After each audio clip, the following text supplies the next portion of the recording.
One of the things that I think is fantastic about art is this emotional attachment.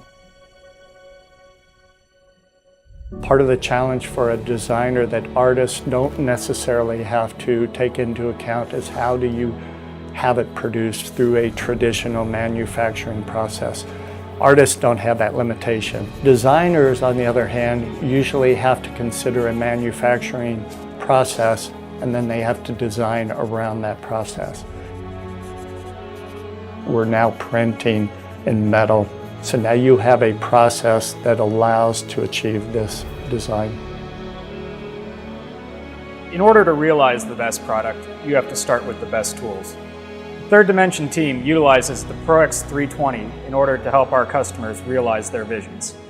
The first step in the process is the customer delivers a CAD file to our engineering team.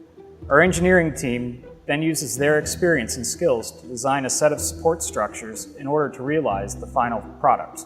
This file is then loaded into the DMP equipment where the faucet is grown. This is accomplished by using a very high-power laser to microweld where we want geometry to form. The grid faucet goes into the hands of our skilled machinists where the threads are added for the mating connectors and aerator. From the machinist, the parts go into a tumble deburr process, which gives the part a uniform surface finish. The parts then go into a powder coat where the matte black finish is added. We have a design that's a cube, but it's just the outline of a cube. Well, how do you produce that? How do you move water through the outline of a geometric form? There was no traditional manufacturing process that could produce that except one, and that's this evolution of 3D printing. At Third Dimension, we believe we make the best metal parts because we want to win. We always want to be in front. We don't accept anything less than the best.